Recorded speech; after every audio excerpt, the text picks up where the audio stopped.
ಮಾಡಲ್ಪಟ್ಟಂತಹ ಮಾದರಿಯ ಪ್ರಶ್ನೆ ಪತ್ರಿಕೆಗಳನ್ನು ಆಲಿಸ್ತಾ ಬಂದಿದ್ದೀವಿ. ಈಗಾಗಲೇ ನಾವು ಇಂದಿನ ತರಗತಿಯಲ್ಲಿ ನಿನ್ನೆ ದಿನ ನಾವು ವರ್ಗ ಸಮೀಕರಣದ ಮೇಲಿನ 1 ಅಂಕದ ಪ್ರಶ್ನೆಗಳು, 2 ಅಂಕದ ಪ್ರಶ್ನೆಗಳು ಮತ್ತು 3 ಅಂಕದ ಪ್ರಶ್ನೆಗಳನ್ನು ನಿನ್ನೆ ದಿನ ಅಧ್ಯಯನ ಮಾಡಿದ್ವಿ ವಿದ್ಯಾರ್ಥಿಗಳು. ಇನ್ನು ಅದರಲ್ಲಿ ನಮಗೆ ಮಾದರಿಯ ಪ್ರಶ್ನೆ ಪತ್ರಿಕೆ 4ರಲ್ಲಿ ವರ್ಗ ಸಮೀಕರಣದ 4 ಅಂಕದ ಪ್ರಶ್ನೆಯನ್ನು ನಾವು ಇವತ್ತು ಪರಿಗಣನೆ ತೆಗೆದುಕೊಂಡಾಗ 4 ಅಂಕದ ಒಂದು ಪ್ರಶ್ನೆ ವಿದ್ಯಾರ್ಥಿಗಳೇ. ಹಾಗಾದರೆ 4 ಅಂಕದ ಪ್ರಶ್ನೆ ಏನು ಕೇಳ್ತಾ ಇದ್ದಾನೆ ಅಂದರೆ, ಎ ಖಗೋಳಯಾನಿಯು ಬಾಹ್ಯಾಕಾಶ ನಡಿಗೆಯ ಅವಧಿಯು ಬಿ ಖಗೋಳಯಾನಿಯ ಬಾಹ್ಯಾಕಾಶ ನಡಿಗೆಯ ಅವಧಿಗಿಂತ 6 ಗಂಟೆ ಹೆಚ್ಚಾಗಿದೆ. ಅವರಿಬ್ಬರು ಇನ್ನೂ 4 ಗಂಟೆಗಳ ಕಾಲ ಹೆಚ್ಚು ಬಾಹ್ಯಾಕಾಶ ನಡಿಗೆಯನ್ನು ಕೈಗೊಂಡರೆ ಅವರ ಬಾಹ್ಯಾಕಾಶ ನಡಿಗೆಯ ಅವಧಿಗಳ ಗುಣಲಬ್ಧವು 720 ಗಂಟೆಗಳಾಗಿರುತ್ತವೆ. ಹಾಗಾದರೆ ಎ ಮತ್ತು ಬಿ ಖಗೋಳಯಾನಿಗಳ ಬಾಹ್ಯಾಕಾಶ ನಡಿಗೆಯ ಅವಧಿಯನ್ನು ಕಂಡುಹಿಡಿಯಿರಿ ಅಂತ ಹೇಳ್ತಾ ಇದ್ದಾನೆ ವಿದ್ಯಾರ್ಥಿಗಳೇ. ಬಾಹ್ಯಾಕಾಶ ನಡಿಗೆಯ ಅವಧಿ ಮತ್ತೊಮ್ಮೆ ವಿದ್ಯಾರ್ಥಿಗಳೇ, ಇಲ್ಲಿ ನೀವು ಪ್ರಶ್ನೆಯನ್ನು ಸರಿಯಾಗಿ ಆಲಿಸಿದಾಗ ವಿದ್ಯಾರ್ಥಿಗಳೇ, ಎ ಖಗೋಳಯಾನಿ ಬಾಹ್ಯಾಕಾಶ ನಡಿಗೆಯ ಅವಧಿಯು ಬಿ ಖಗೋಳಯಾನಿಯ ಬಾಹ್ಯಾಕಾಶ ನಡಿಗೆಯ ಅವಧಿಗಿಂತ 6 ಗಂಟೆ ಹೆಚ್ಚಾಗಿದೆ. ಅವರಿಬ್ಬರು ಇನ್ನೂ 4 ಗಂಟೆಗಳ ಕಾಲ ಹೆಚ್ಚು ಬಾಹ್ಯಾಕಾಶ ಕೈಗೊಂಡಿದ್ದಾರೆ. ಅಂದರೆ ಎ ಎಂಬ ಖಗೋಳ ವಿಜ್ಞಾನಿಯು ಮತ್ತು ಬಿ ಎಂಬ ಖಗೋಳ ವಿಜ್ಞಾನಿಯು ಒಂದು ಬಾಹ್ಯಾಕಾಶ ನಡಿಗೆಯನ್ನು ಕೈಗೊಂಡಿರ್ತಾರೆ. ಅವರು ಎ ಎಂಬ ಖಗೋಳ ವಿಜ್ಞಾನಿಗಿಂತ ಬಿ ಎಂಬ ಖಗೋಳ ವಿಜ್ಞಾನಿ ಬಾಹ್ಯಾಕಾಶ ನಡಿಗೆಯು 6 ಗಂಟೆ ಹೆಚ್ಚಾಗಿದೆ. ಅಂದರೆ ಎ ಖಗೋಳ ನಡೆಯೋ ಅವಧಿಗಿಂತ 6 ಗಂಟೆ ಹೆಚ್ಚು. ಅವರಿಬ್ಬರು ಇನ್ನೂ 4 ಗಂಟೆಗಳ ಕಾಲ ಏನಾದರೂ ಅವರು ಬಾಹ್ಯಾಕಾಶ ನಡಿಗೆಯನ್ನು ಕೈಗೊಂಡಿದ್ದರೆ ಅವಧಿಗಳ ಗುಣಲಬ್ಧ 720 ಗಂಟೆಗಳಾಗುತ್ತಿತ್ತು. ಹಾಗಾದರೆ ಎ ಮತ್ತು ಬಿ ಖಗೋಳಯಾನಿಗಳ ಬಾಹ್ಯಾಕಾಶ ನಡಿಗೆಯ ಅವಧಿಯನ್ನು ಕಂಡುಹಿಡಿಯಿರಿ. ಹಾಗಾದರೆ ವಿದ್ಯಾರ್ಥಿಗಳೇ, ನಾವಿಲ್ಲಿ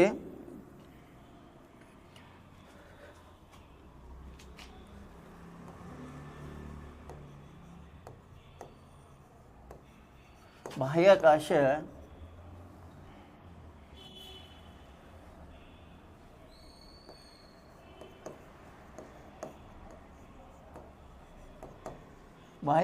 ನಡಿಗೆ ಅವಧಿಯನ್ನು ನಾವು ವಿದ್ಯಾರ್ಥಿಗಳೇ ಎಕ್ಸ್ ಅಂತ ತೆಗೆದುಕೊಳ್ಳೋಣ ವಿದ್ಯಾರ್ಥಿಗಳೇ.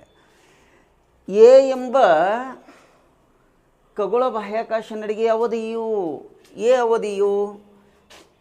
ಎ ಬಾಹ್ಯಾಕಾಶ ನಡಿಗೆಯ ಅವಧಿಯು ಎಕ್ಸ್ ಆಗಿರಲಿ, ಬಿ ಬಾಹ್ಯಾಕಾಶ ನಡಿಗೆ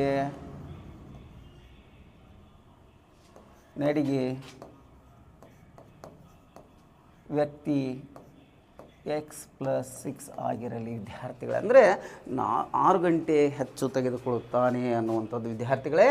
ಇಲ್ಲಿ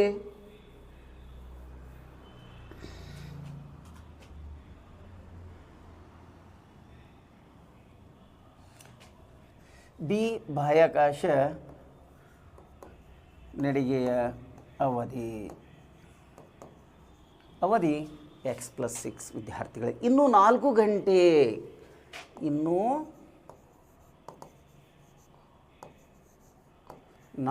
ಗಂಟೆ ಹೆಚ್ಚು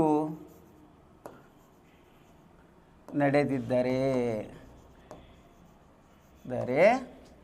ಎ ವ್ಯಕ್ತಿಯು x+4 ಆಗುತ್ತೆ ವಿದ್ಯಾರ್ಥಿಗಳೇ. ಅಂದರೆ 4 ಗಂಟೆ ಅಂದರೆ ಎ ವ್ಯಕ್ತಿಯನ್ನು ನಡಿಗೆ ಅವಧಿಯನ್ನು ಎಕ್ಸ್ ಅಂತ ತೆಗೆದುಕೊಂಡಾಗ ಬಿ ವ್ಯಕ್ತಿಯು x+6, ಯಾಕಂದರೆ ಎ ವ್ಯಕ್ತಿಗಿಂತ 6 ಗಂಟೆ ಹೆಚ್ಚನ್ನು ತೆಗೆದುಕೊಳ್ತಾ ಇದ್ದಾನೆ ವಿದ್ಯಾರ್ಥಿಗಳೇ. 6 ಗಂಟೆಗಿಂತ ಹೆಚ್ಚಾಗಿದೆ ಅನ್ನುವಂಥದ್ದು. ಹಾಗಾಗಿ ಇನ್ನು 4 ಗಂಟೆ ಹೆಚ್ಚು ನಡೆದಿದ್ದರೆ ಬಿ ವ್ಯಕ್ತಿ ಇದು ಆ ಸಮಯದಲ್ಲಿ x+6+4 ವಿದ್ಯಾರ್ಥಿಗಳೇ. ಅಂದರೆ ಎ ವ್ಯಕ್ತಿಗಿಂತ 6 ಗಂಟೆ ಹೆಚ್ಚಾಗಿ ಮತ್ತು ಇನ್ನು 4 ಗಂಟೆ ಅಂದಾಗ ಎ ವ್ಯಕ್ತಿದು x+4, ಬಿ ವ್ಯಕ್ತಿದು x+4+6 ಆಗುತ್ತೆ ವಿದ್ಯಾರ್ಥಿಗಳೇ. ತದಾದ ನಂತರ ಇಲ್ಲಿ ನಾವು ಬಿ ವ್ಯಕ್ತಿದು x+10 ಆಗುತ್ತೆ ವಿದ್ಯಾರ್ಥಿಗಳೇ. 6+4 10 ಅಂತ ತೆಗೆದುಕೊಂಡಾಗ ಸಮೀಕರಣದ ಪ್ರಕಾರ ಅವರಿಬ್ಬರ ನಡುವಿನ ನಡಿಗೆಯ ಗುಣಲಬ್ಧ ಅಂತ ಹೇಳ್ತಾ ಇದ್ದಾನೆ ವಿದ್ಯಾರ್ಥಿಗಳೇ. ಗುಣಲಬ್ಧ ಅಂತ ಹೇಳಿದಾಗ ಎಕ್ಸ್ ಅಥವಾ ನಾವು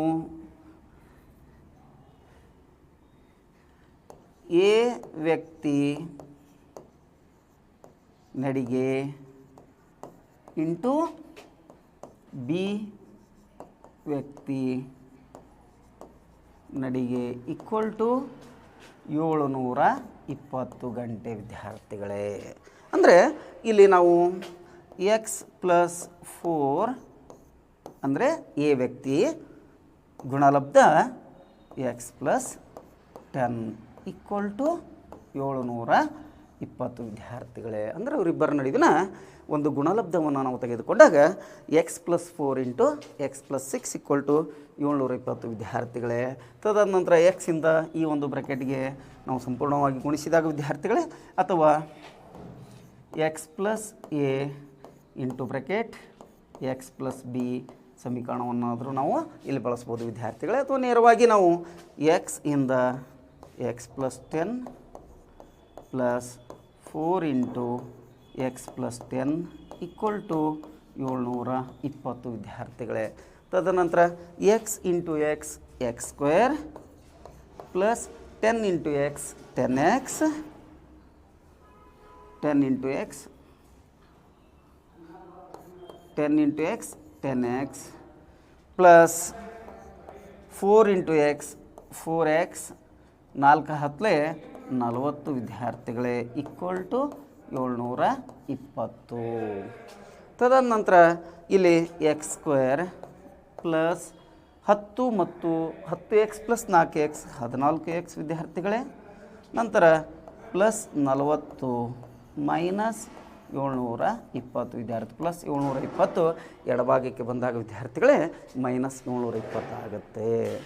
ಈ ಒಂದು ಸಮೀಕರಣದ ಪ್ರಕಾರ x² ಪ್ಲಸ್ 14x 720ರಲ್ಲಿ ನಾವು 40 ತೆಗೆದಾಗ ವಿದ್ಯಾರ್ಥಿಗಳೇ ಮೈನಸ್ 680 ಉಂಟಾಗುತ್ತೆ ವಿದ್ಯಾರ್ಥಿಗಳೇ ಈಕ್ವಲ್ ಟು 0. ಈಗ ನಮಗೆ ax² plus bx plus c equal to 0 ಆದರ್ಶ ರೂಪಕ್ಕೆ ಬಂತು ವಿದ್ಯಾರ್ಥಿಗಳೇ. ಈಗ ನಮಗೆ ವರ್ಗ ಸಮೀಕರಣದ ಆದರ್ಶ ರೂಪಕ್ಕೆ ಬಂತು ವಿದ್ಯಾರ್ಥಿಗಳೇ. ಮತ್ತೊಮ್ಮೆ ನೋಡಿ,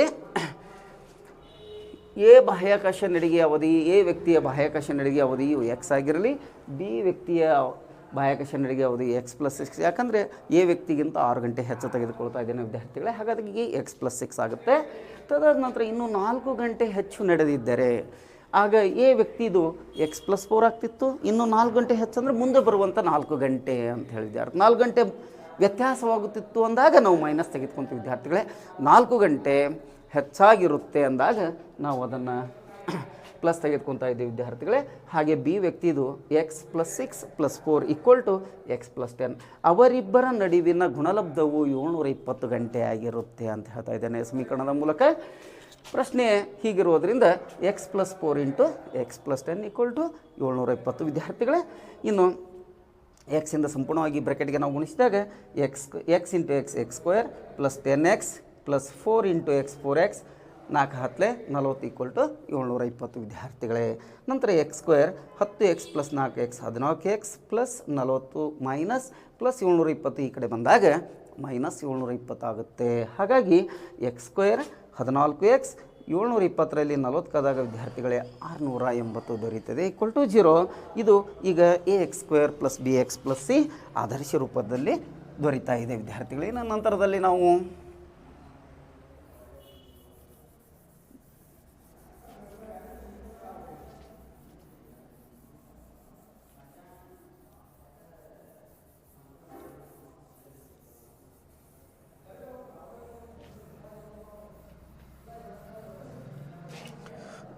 ವಿದ್ಯಾರ್ಥಿಗಳೇ ಇಲ್ಲಿ ಮಧ್ಯಪದವನ್ನು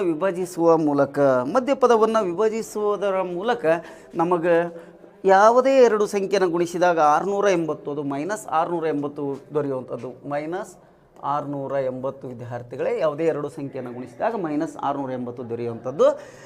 ಯಾವುದೇ ಎರಡು ಸಂಖ್ಯೆಯನ್ನು ಕೂಡಿಸಿದಾಗ ಅಥವಾ ಕಳೆದಾಗ ಪ್ಲಸ್ 14 ಬರುವಂಥದ್ದು ವಿದ್ಯಾರ್ಥಿಗಳೇ. ಹಾಗಾದರೆ ಅಂಥ ಮಗ್ಗಿಯನ್ನು ನಾವು ಸಂಖ್ಯೆಯನ್ನು ಆಯ್ಕೆ ಮಾಡಿಕೊಂಡಾಗ ವಿದ್ಯಾರ್ಥಿಗಳೇ 34 ಇಂಟು 20. ಹಾಗಾದರೆ ನಾನು ನಿನ್ನೆ ದಿನ ಹೇಳಿದೆ 34 ಮತ್ತು 20 ಹೇಗೆ ಅದನ್ನೇ ಯಾಕೆ ತೆಗೆದುಕೊಳ್ಳಬೇಕು ಅಂದಾಗ ಅವು ಎರಡರ ನಡುವಿನ ಗುಣಲಬ್ಧ ಮತ್ತು ವ್ಯತ್ಯಾಸವನ್ನು ನೋಡಿದಾಗ ವಿದ್ಯಾರ್ಥಿಗಳೇ, ವ್ಯತ್ಯಾಸವನ್ನು ನೋಡಿದಾಗ 34ರಲ್ಲಿ 20 ಕಳೆದಾಗ 14 ದೊರೆಯುವಂಥದ್ದು ವಿದ್ಯಾರ್ಥಿಗಳು. ಅಂಥ ಸಂಖ್ಯೆಯನ್ನು ನಾವು ಆಯ್ಕೆ ಮಾಡಿಕೊಂಡು ಅವು ಎರಡರ ಗುಣಲಬ್ಧವನ್ನು ಆಯ್ಕೆ ಮಾಡಿಕೊಂಡಾಗ ವಿದ್ಯಾರ್ಥಿಗಳೇ ಅವುಗಳ ಗುಣಲಬ್ಧವು -680 ಆಗುತ್ತೆ.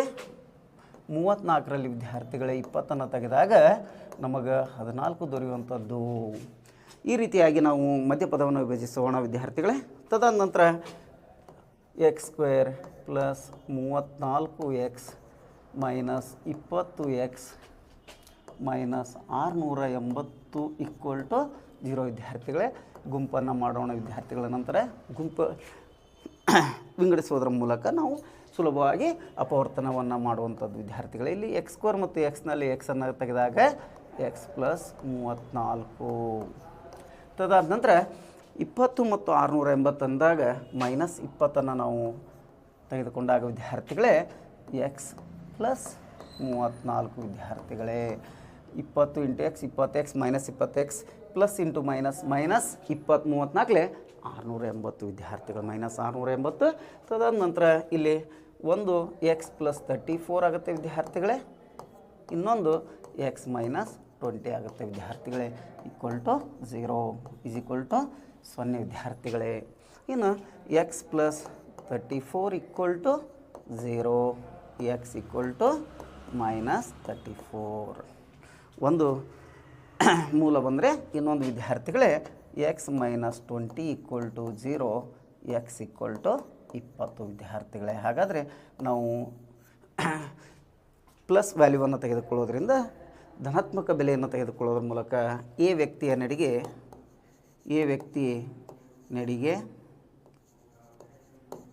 x ಆಗಿರುತ್ತೆ ವಿದ್ಯಾರ್ಥಿಗಳೇ. x ಅಂದರೆ 20. ನಂತರ ಬಿ ವ್ಯಕ್ತಿ ನಡಿಗೆ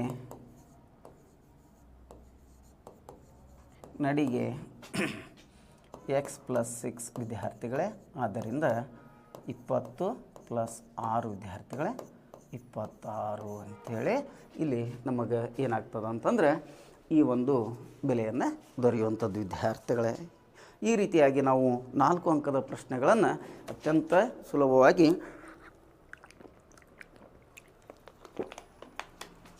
ಪಡೆಯುವಂಥದ್ದು ವಿದ್ಯಾರ್ಥಿಗಳೇ. ಇದು ನಮಗೆ ಈಗಾಗಲೇ ನಾವು ಅಧ್ಯಯನ ಮಾಡಿದಂತೆ ವರ್ಗ ಸಮೀಕರಣದ ಮೇಲಿನ 4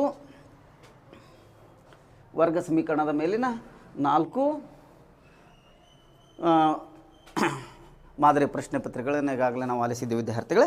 ಇನ್ನು ನಮ್ಮ ಮುಂದಿನ ಒಂದು ಘಟಕ ಅತ್ಯಂತ ಸುಲಭವಾದ ಘಟಕ ಮತ್ತು ಅತ್ಯಂತ ಆಸಕ್ತಿಯುಳ್ಳ ಘಟಕ ಅಂತಂದು ನಾವು ಕರೆಯೋದಾದರೆ ಅದನ್ನು ನಾವು ಶ್ರೇಣಿ ಅಂತ ಕರಿತಾ ಇದ್ದೀವಿ ವಿದ್ಯಾರ್ಥಿಗಳೇ. ಹಾಗಾದರೆ ಶ್ರೇಣಿಯನ್ನು ನಾವು ಪರಿಗಣನೆ ತೆಗೆದುಕೊಳ್ಳೋಣ ವಿದ್ಯಾರ್ಥಿಗಳೇ. ಶ್ರೇಣಿ ಅಂಥೇಳಿ ನಾವು ತೆಗೆದುಕೊಳ್ಳೋಣ ವಿದ್ಯಾರ್ಥಿಗಳೇ.